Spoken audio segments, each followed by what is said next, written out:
Hello, everybody. This is Tom Bronak. You can see my picture right down here.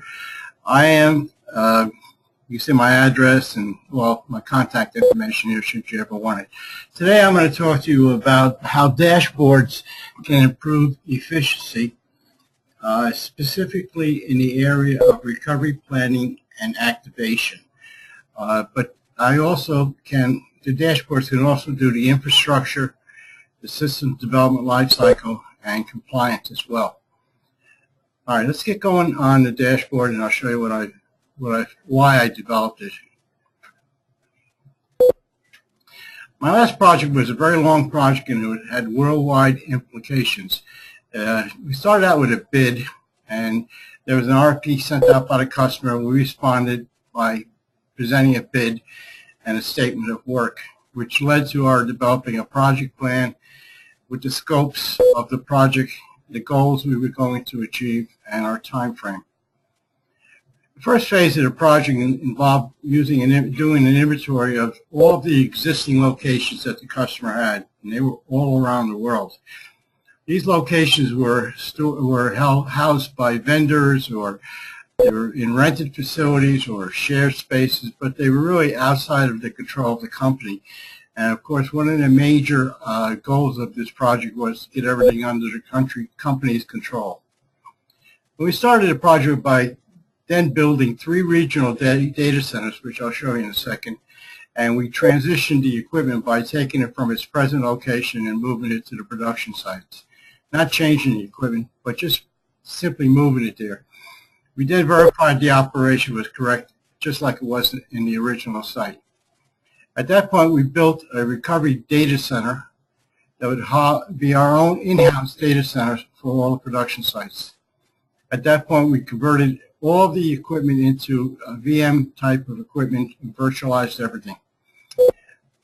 Then we had to prove that the recovery data center was able to support the production data centers in a virtual mode. The last thing we did was a compliance issue, where we had to make sure that the company complied to all the laws and regulations of the countries where they did business.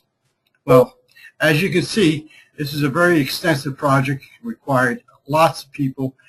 All people had different language bases, different cultures, and there was a ton of data that just simply had to be done. Most of this data could not be stored in SharePoint repositories because the repositories were in SharePoint farms, and some were not accessible by others. Well, we ended up putting together the 3 different data centers, one for the Americas, one for Europe, and one for Asia Pacific. But in the process, we also had to define what applications were at each data center, what systems development lifecycle was going to be used going forward. We started from the ground level up, which was kind of nice to do. What kind of disaster recovery or business continuity plans were required? How do we control our assets? That is, how do we acquire, redeploy, and terminate assets? That also involved an inventory management and configuration management concept. Then we had all of these projects that had to be done, and we had to maintain the documentation for each project in a separate repository so that they could all be tied together. Finally, we were concerned about training the staff. Well, we did build the 3 data centers, and in the process of doing it, we became 100% green LEED certified, which was very good, and it saved us a lot of money on infrastructure and costs to support the infrastructure. Now, all these projects revolved around many people from many continents, many countries, many cultures, speaking many languages, and in all time zones. So because of that, most of the project was done through remote meetings and conference calls, and controlling the documentation just became very, very difficult to achieve. The project had slipped its schedule, and productivity was being lost to inaccurate and misleading documentation. In some cases, people actually started doing work on projects that they shouldn't have even started. Too much time was spent in conference calls and remote meetings where people did not have the right data in front of them. That led to confusion, chaos, and a loss of productivity, and we were slipping our delivery schedule. Management was getting very upset because they were not receiving straight answers and could not examine project data directly. Costs were getting out of hand and workflow tracking was not being performed. There was no way to improve efficiency following the current path, so another alternative had to be done. The company and its reputation were in great peril because the final goal of having a virtual environment that could recover all tiers of application was nowhere in sight. Finally, I saw the dashboard as a tool I could use to help clients succeed better. How this was done is we took all of the documents and put them into a repository or a library. We front-ended that library with a dashboard and connected people to the dashboard. Anytime people needed data, it was retrieved from the libraries and presented to them. If changes had to be made, they were made, passed through the dashboard, and then the data was updated in the libraries. By doing this, we guaranteed current and accurate data, and it was viewable from any location and at any time. There was a reduced need for conference calls and remote meetings, hence we improved the efficiency and we reduced the cost associated with the project. Providing a dashboard between personnel and the data will ensure that current data is being displayed when needed. Viewing data at remote meetings and conference calls from anywhere and anytime was allowed. We also had the ability to drill down to the current activity for a task being performed and to actually connect to the person performing the task. If you have a product or a link or some product like that, if you click on that person's name, you'll get their name, title, phone number, email, and also the instant message address associated with them. And we found it was the most efficient method for coordinating project and real-time activities. In the process of doing this, we also discovered that any type of form could be converted to a dashboard. Forms that were database-based, such as any kind of form that had fields in it, could be converted to a database and stored in the database library. Other forms, such as reports and flat files, could then be also converted and stored into a flat file, and this became our library management system. Now, what I want to talk to you about today is how our executive dashboard looks and how we can connect to actually, we're going to go through the recovery dashboard. I'm going to show you how we can go to the DR exercise booklet used for application recovery certification and to a business recovery plan that can be used for site relocation and evacuation. Also, anytime an evacuation or other plan is activated and processed, sometimes problems arise. When those problems arise, they're recorded into an action item. The action item is then sent to the Contingency Command Center, whose responsibility it is to manage all recovery activity currently in process. It could be multiple recovery plans. They, in turn, communicate to the Emergency Operations Center, and the Emergency Operations Center is responsible for trying to maintain the business going forward under all circumstances, and they take emergency action to do that. The Emergency Operations Center then communicates to Executive Management. The Executive Management Suite then projects a single image of the company to the outside world, including the media, clients, employees, the general community, government, and families of people employed by the company. Now that you have an understanding of the overview, let's go take a look at what a dashboard looks like.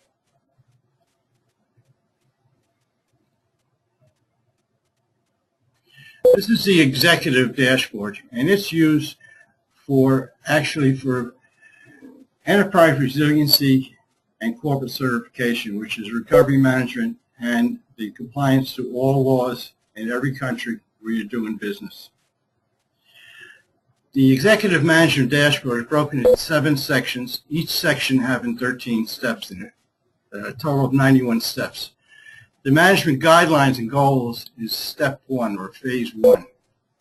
And phase 1 is involved with outlining what has to be accomplished and in what process. Now you can see right here I misspelled phase, so let me show you how we can easily fix that. So now it's phase 1. When we save this file going forward, you won't see that mistake again. Now, in this section, in the management guidelines first, we have to do a risk assessment second, which will help you understand what real problems you're faced with, what compliance issues you're faced with, and what the impact of those problems would be. Then we did a business impact analysis for every location. Each location had to be rated as to how many people there were, where the location was, what clients it serviced, what applications it had, and what relative importance it had. And we would then develop the recovery point and recovery time objectives from that. We'd also look at recovery time capability. So if we weren't able to meet our recovery point or recovery time, then we knew we had to upgrade it. We then looked at automated tools, see, because we had a large project and there was a lot of people involved, so utilizing automated tools always seems to be the best approach to take. We created recovery plans then. After we created recovery plans, they could be tested or activated. And we also developed communications plans. Let me show you some of the things that are involved with this executive management dashboard. Each phase has documents that have to be produced. So in the first phase, there are documents here. So here are all the documents. We have contact list for executive management, steering committee, emergency operations center personnel, command center personnel, all the DR teams. We have a planning agenda so that management can go through the planning process and lay out what has to be done, such as identifying the applications that have to be tested. We have an entire paper on selecting applications. Who's the contacts we have to have? How is the DR team organized? And what's the charts that we can have for that? And on throughout the whole process. While a planning session is actually being done, well, first of all, let's look at an organization chart.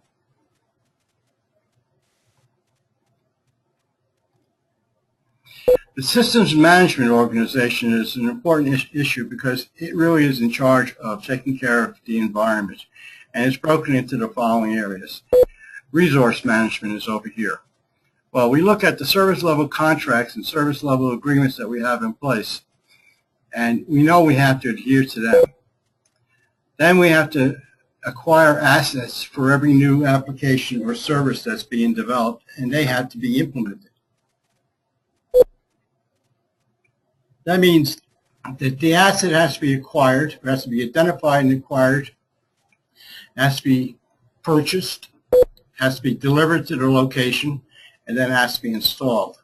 Once it's installed, it has to be added to the inventory for the whole company and to the configuration of the location that is being installed at. Then we have to have capacity management, such as we just installed the storage device's capacity is. Then we have performance management, which says that that capacity, only 70% of it is used for the following reason, and is it being used efficiently or not. Then we have the systems development lifecycle. That starts out with an application or a service being developed or maintained. It goes through testing, quality assurance, production acceptance, production, and then it's actually run in the production world. Once it's in production, the support mechanism takes place. That is, any problems or any incidents are managed, and sometimes a problem or an incident can result in a change, and then the change management system comes in, and it starts to do application maintenance, testing, quality assurance, production acceptance, and production. Now, the recovery side starts with business continuity management, which is the responsibility of executive management to keep the company running under all circumstances. Then we have security management, which is basically how do we protect the IT environment, the data, and our physical environment. Then we have vital records management, which is all of the data that's critical to the company. Network management, which is moving data from one place to another under a secure encrypted method. Then we have business recovery for locations, disaster recovery for IT, and risk management for compliance. How this works within an organization, systems management controls, and the workflow. So we go from development to testing, QA, to production acceptance, and finally to production, where vital records are backed up to an off-site vault or to a disaster recovery facility so that disaster recovery can be done. Whenever changes are occurred, a production environment copy is made to the change world. The release is updated by one, and then it goes through a maintenance cycle. What we decided to do was to make service requests a work order, and the functions that were performed to satisfy the service requests were purchase orders. So we broke every single function down and assigned it a name: development or maintenance, testing, QA, all the way down to version and release management, and then assigned a cost to that depending on the resources used. At the end, we totaled the cost. This proved to be very helpful because we had a lot of projects that were repetitive, similar in nature, and it was more difficult prior to this to understand how much money it was going to cost to do the project. But by using a chargeback system like this, we can go to the system and look at projects that were similar to the ones we were doing and have an actual cost, an actual breakdown of what had to be done. It served to be a better way of monitoring the costs associated with a project type. The final thing we had to do is implement an emergency operations center. Now, an emergency operations center is an area designed to hold executive management and have tables or cubicles for various lines of business commanders. For example, the contingency command center, incident command center, help desk, operations, and network command centers were all under the control of one command center manager. All the corporate certification requirements throughout the world were under a corporate certification person, and we had a special security person who was there to monitor all of the adherence to security laws. We had a workplace violence prevention and safety person there so that we made sure our location was safe. Then we had people who were charged with talking to the lines of business, the emergency response staff, which is people who are involved with incident management, business continuity and disaster recovery for recovering IT and business locations, and then all of the integration functions that were involved with making sure the company worked properly. Now that we had the environment set up, we had to continue on. So then we had a reporting structure to make sure that everybody would get the information they needed in the format they needed. So we have executive management receiving reports quarterly, steering committee on a monthly basis, project management officers on a weekly basis, project managers twice a week, and the DR teams on a daily basis. As you can see, we could jump back and forth between this very quickly. And one of the things people always wanted to know about is what laws do we have to adhere to? Well, we did create a document that would outline all of the various laws that were involved. So you can see all of the laws that are here. We spent a lot of time on HIPAA, Sarbanes-Oxley, EPA and Superfunds. That was especially important for equipment disposal. The Patriot Act, Basel II, now Basel III, security, strategies for eliminating gaps and exceptions and so on like that. And you can simply go to them quickly whenever you want. Like I say, I'm not going to spend a lot of time on each of the documents because I just want to show you how quickly we can get to them. Then we actually created an action tracking form, so whenever we had an action item, we would assign it a number, give it a status, give it a priority, assign it to somebody, tell them what due dates required, what actions had to be taken, and he would provide comments coming back to us.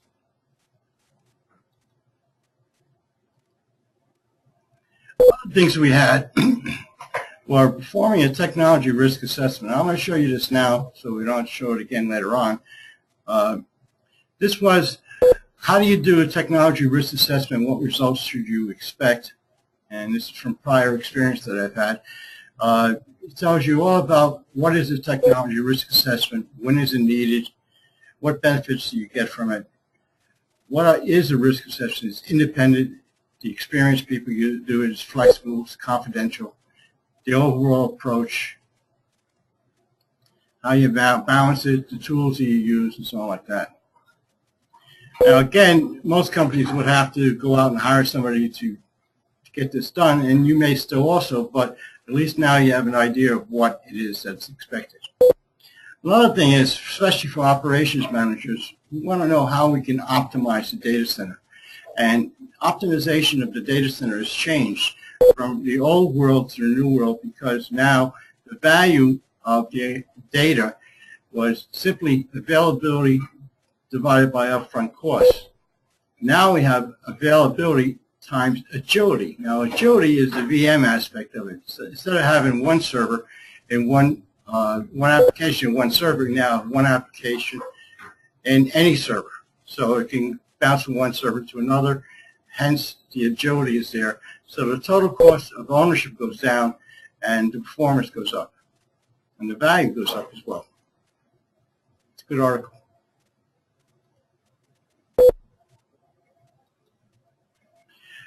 DR business plan was put together in a statement of work.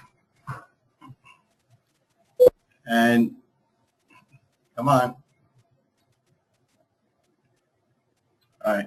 That statement of work is how do you achieve enterprise resiliency and corporate certification, and it's a complete document that allows you to step through anything you want.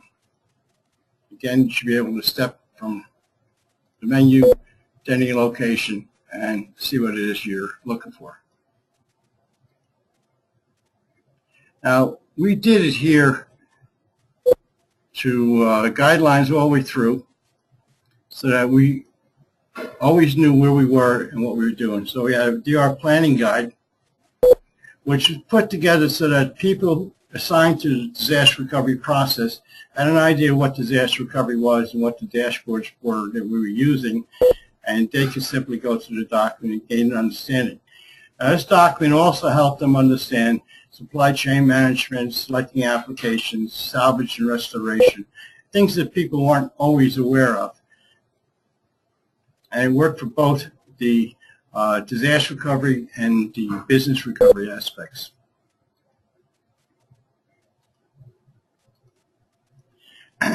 Now, we had a DR exercise booklet that we used. We had Global Application Catalog, which was the catalog that of all the applications for the company. It was rated by region, application, stuff like that. We had a proof of concept, because once we built the recovery site, we had to make sure that the recovery site could recover applications from each of the 3 production sites. And then we had the Enterprise Resiliency and Corporate Certification explanation document. This is a rather long document, but it's a really good document, and it tells you everything you need to know, including COBIT framework, COSO, Enterprise Resiliency, all the way through. And again, you can simply jump from it to any place you want and see what's going on. Made it easier for people to get the information they needed at their fingertips. All right. And selecting application recovery was there as well. Now, so far you've been able to see that these are the documents we produced, and we produced them in such a manner that people can get to them quickly and get the information they wanted as fast as they could, and then get back to doing the work. Now, sometimes people also needed to be trained. So for each phase in the project, we had a document that tells you about that phase and what's required in the phase itself. And again, these are all extensive documents that you could jump to anytime you want to see what's going on.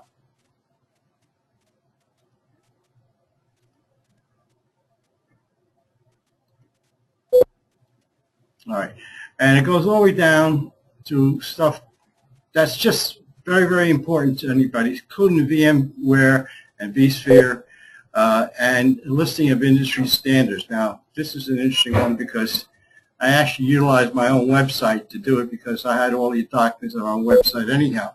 So you can go to like FFIEC and see business continuity guidelines, and it tells you all about how you do that. You can step through it. Should be able to jump to pages and stuff like that. Same as before. It's a good document, and they're FFIEC has a number of documents that are really good, not only for disaster recovery, but also for security and for performing a risk assessment.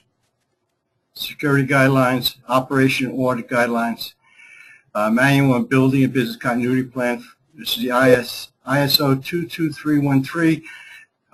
These are the new laws. They replaced the FFIEC laws. People are having a hard time getting from one to the other, but they're there. Now, as long as you're on this site, you can also see service documents, standards, procedures, manual, industry documents, which is here, and contingency planning guidelines, all the way through to anything you may want. It's also a good advertisement for me and my bald head.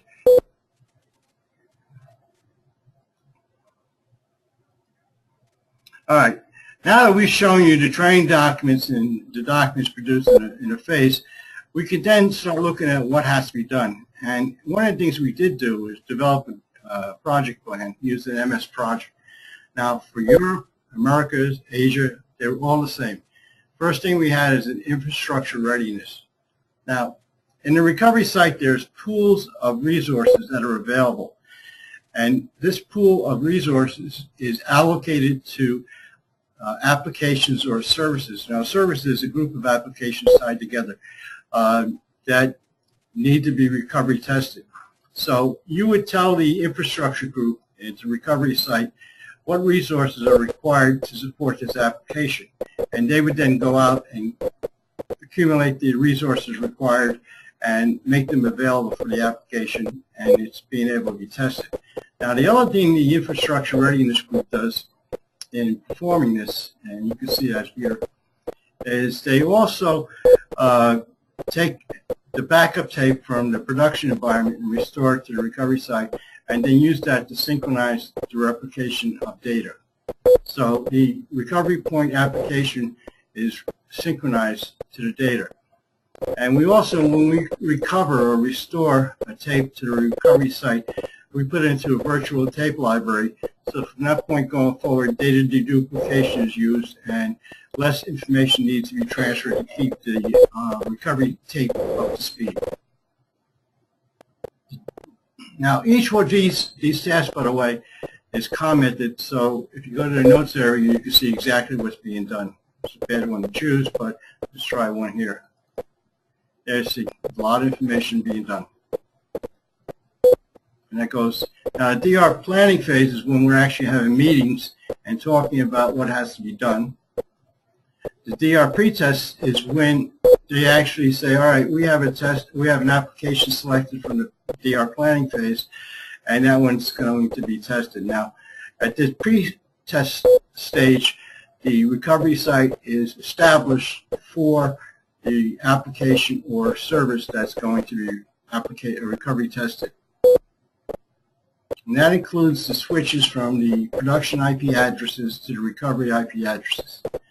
Now, when the actual test is done, the recovery environment pretty much looks like the production environment. So the only thing the application people have to do is follow the instructions in their application runbook. You start up the application, run the application, service it the same way. You should get the same messages and codes. Everything should be the same. The post-test is at the end of the recovery test. Worksheets are gathered because people maintain tracking information on what the actual time that they spent doing each phase of the test as opposed to the estimated time they had going in, any problems they may have encountered, and any comments they may have for improvement. All of that information is then gathered into a report and presentation that's delivered to a post-mortem meeting where management attends, and they can review the events that occurred during the recovery test. From that meeting, recommendations for improving can be made, and those recommendations that are selected are then added to the recovery process to make the recovery process more efficient. By following this methodology of testing, evaluating, improving, eventually you'll get to have the best recovery plan that you could possibly have.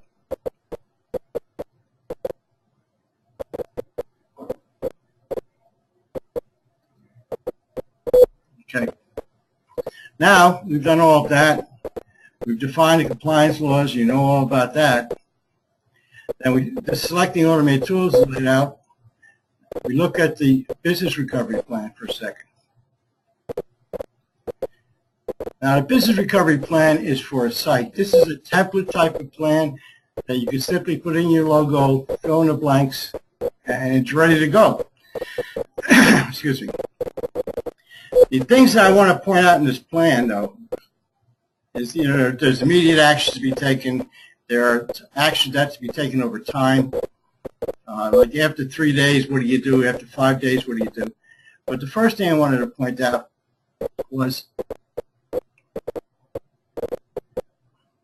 when you have a site evacuation, you normally go to an assembly point. Once you go to the assembly point, a head count is taken, and you await further instructions from management. Now, a friend of mine named Felix Nader told me that recently that's been questioned because a terrorist who might be aware of your assembly point could plant some sort of activity in your basic site that would cause an evacuation. If he knew where your assembly point was, he could also plant explosives around that assembly point and detonate the explosives when everybody is there, causing greater damage than the original incident. So alternative approaches to this you may want to seek out, such as having a call-in system where people can leave and disperse and then call in saying, yes, I'm here, I'm alive, and use your head count like that. We'll talk about this more in an example I have coming up. Another thing is, if you have to do a disaster recovery or business recovery and evacuation to an alternate site, one of the things you like to do is provide them with how do you get there. So this is something you can take from Google or from MapQuest or something and get the directions, and they can be plugged in. And with today's GPS, if they just have the address of the location they're going to, they can plug it into their own GPS and get there from whatever location they're in.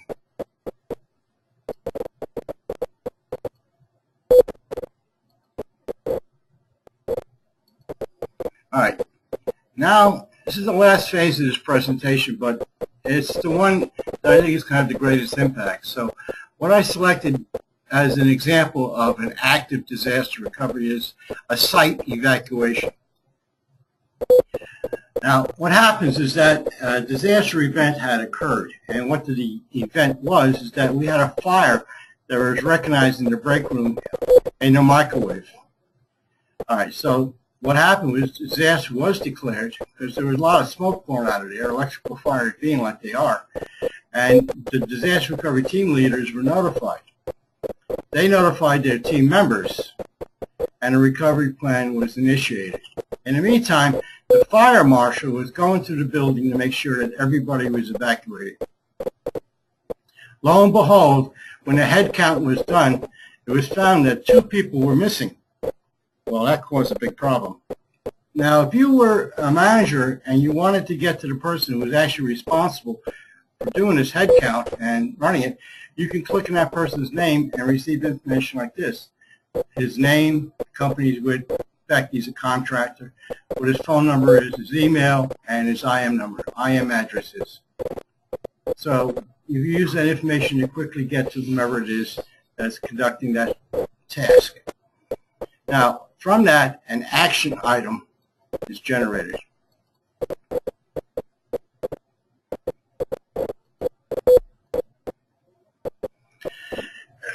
The action item is that 2 people are missing. We continue looking for the people, but we haven't found them yet. That means we're talking to everybody else in the crowd, seeing if anybody has seen them. Nobody has seen them since the fire, but they were seen earlier today, so we know they are actually missing. As you see, I'm making changes here to make this look prettier, but those changes will be saved when I save this particular file. The command center is notified. We got instructions. We obtained instructions from the command center, and management instructs personnel to go to a secondary site for further interviewing or to continue work. The first responders are notified. The police department says, no, we didn't see anybody leave. The emergency medical technician said, no, we didn't take anybody to the hospital. The fire department realized that there might be people in the building, and with the level of smoke in the building, it might have been difficult to find them. So they put on special equipment and they started a search. We notified the command center that the first responders are actually going to take action. Finally, some good news comes back from the fire department. They found the 2 people missing. They were found unconscious and suffering from smoke inhalation, but they were alive. Management notifies the families of the missing people, and they rush to the hospital to be alongside their loved ones. Word comes back from the hospital that the 2 recovered people will make a full recovery and will be released from the hospital in a day or 2. Now, everybody is euphoric. We're all happy. Management looks great because they actually took the extra steps to look for people because they really wanted to make sure that they were safe. All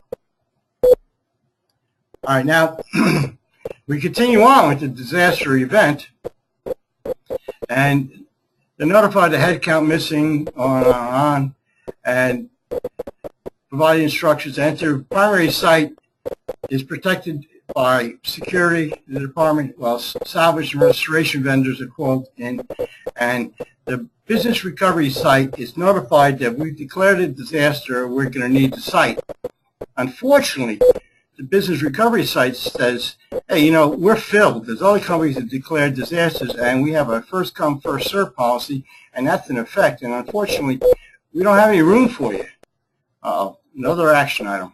This one may be a little more difficult than the first one. So business recovery site is full. Where do we go? Oh my. Executive manager calls the recovery site to try to plead with them. No luck. Personnel directed to go home and await further instructions. Management must notify the clients then of the limited volume that can be handled right now, causing clients to suffer and violating service contracts. Not only service contracts, perhaps regulatory requirements as well. An alternate site is finally located through a reciprocal agreement or a rental of alternate sites. Finally, the resources arrive, but they need resources. You know, this is an alternate site. It's not stocked like our normal business recovery site. So we have to order resources. They finally get there in an emergency order, and people start going in and start picking up the work. But they're working very hard to try to keep up, and there's a lot of stress on the staff, and it's difficult to really make things happen. Well, word comes back that the primary site may be ready to reoccupy in a few days, so arrangements must be made to return to the primary site. Luckily, the primary site, unfortunately, the salvage and restoration, the recovery site or return plan to the original site is different. It has to be altered because it's not the original plan you had. Luckily, the primary site's ready to staff, and management sends people over to investigate it. The newly developed return plan is found to be successful or acceptable, and the entire staff is returned to the primary site. Normal business operations is started. Now, one of the things that happens out of this is that management is now, executive management, legal actions are, the claims are involved now. Everybody who's made the claims, they're doing it. And what's happening now is that management finally has a clear understanding of why business continuity and recovery management is important. Finally, management speaks to the employees to thank them for their efforts. The media is briefed, and clients are fully informed of both the failures encountered and the progress that will be made in the future. Now, this particular time, management didn't look good. First time they did. But through their attention to detail and quick response to the incident, they didn't look as bad as they could have. It's always wise to have a full disclosure, and that's what they did. So now we go on, and in the process of moving to another site, we had supply chain vendors that were notified, the recovery management was notified, DR team leaders were made aware of what was going on, and the DR teams actually did their task.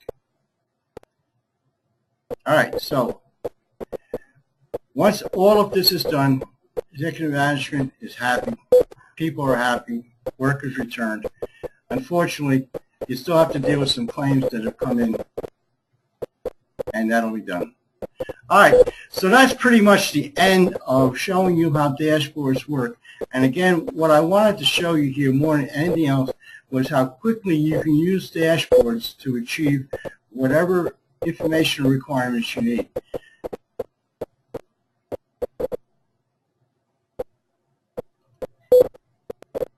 All right. Now, if you believe that using dashboards is helpful and it can improve the productivity of your company and its people and help you achieve your goals better, then please contact me. I would love to assist you in integrating this approach within your own environment. Now, remember one thing.